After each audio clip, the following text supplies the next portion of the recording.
it all started with Jane Campbell met me wanting to go on a trip round Australia. And I thought I'd join her and become a £5 pom. But in fact, I didn't do that. I paid my own way because my godfather left me £1,000, amazing amount of money in those days. And I started by going to Tasmania. And I found that very exciting, going to Tasmania. I went round Tasmania and I was waiting for a friend to join me. But in fact, the friend didn't join me. So I went by myself. Except Jane then joined me. Jane and I actually travelled together. So that was lovely. And I was able to go all the way around Australia. And I found that most extraordinary to get there. And I was, as I said, a friend of mine promised to come with me, but she didn't. So I went by myself around Australia, which I found very exciting. And we got the Tasmanian Express, which doesn't run any longer. And it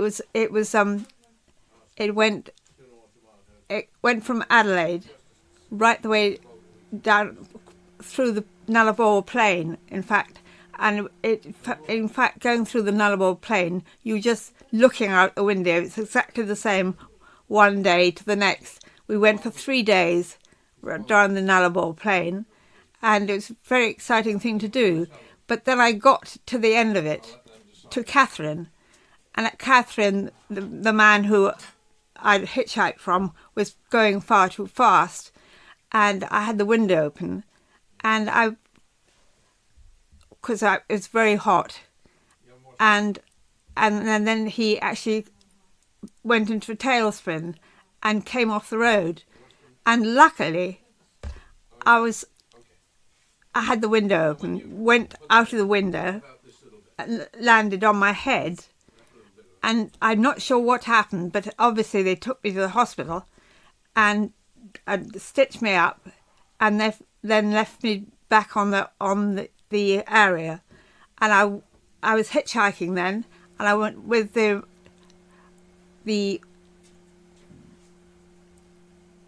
mobile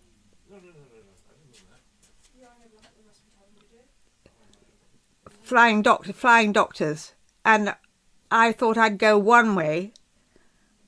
I went left and Irene went right, and then we actually camped together, and it was fascinating. As I say, I went to the Kimberleys on the right, and I found that a fascinating place to go to, and a very interesting area, because there's nothing there. In fact, I was very concerned that, in fact, we had a walk one day, and I thought, I'm sure Irene is going this way, and I got completely lost. And I said, I'm lost now in the middle.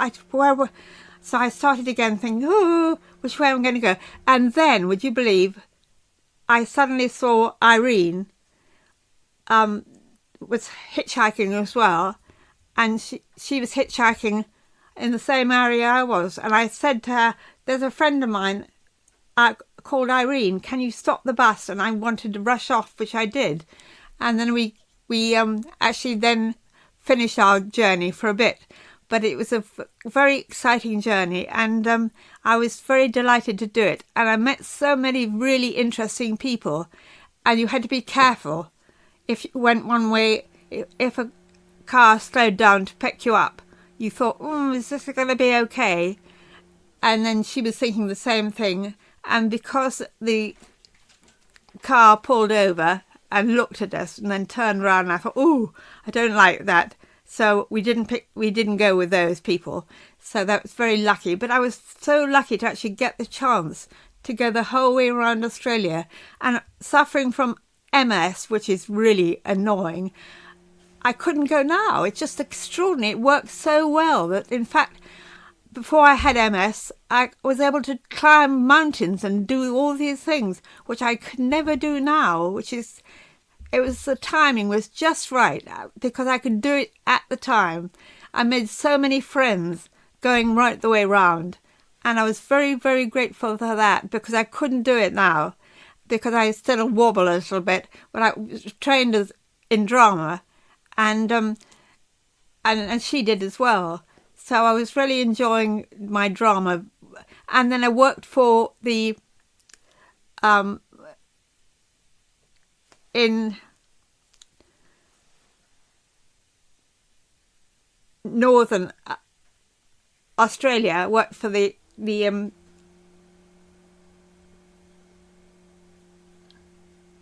I'm just thinking where I worked for a group in the north, Brisbane, the Brisbane Theatre Company. She and I worked at the Brisbane Theatre Company, and she had a job there, and I started working for them, and then was able to think I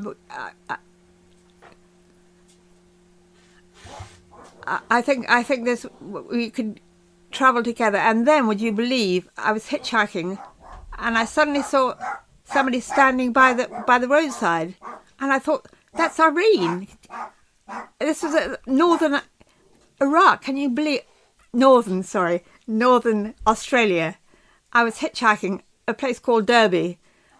I was hitchhiking, and I suddenly saw Irene hitchhiking the same place, and I thought, crumbs, it's Irene.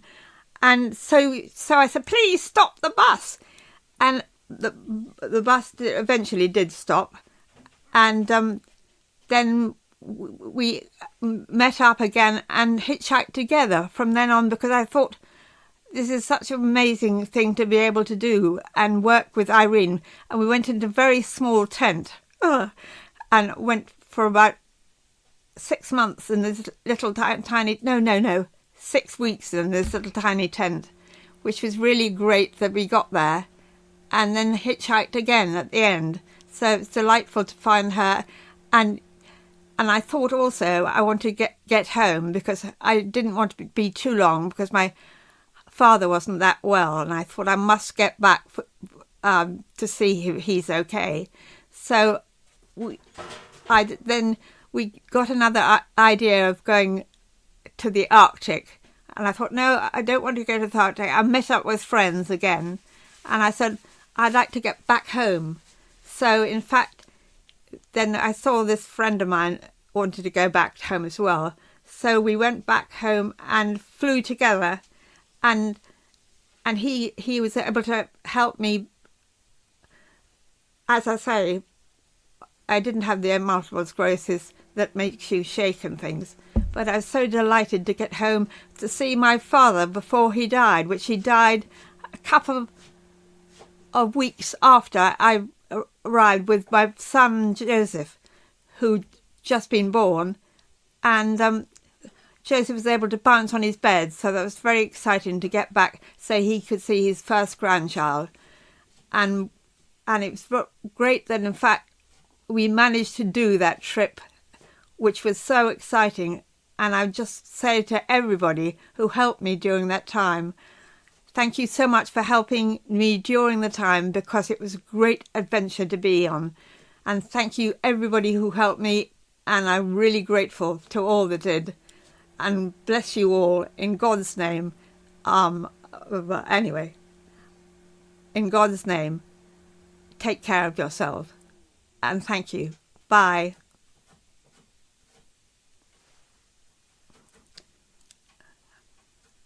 Okay. Finished. Okay. Yep. Indy, come over there.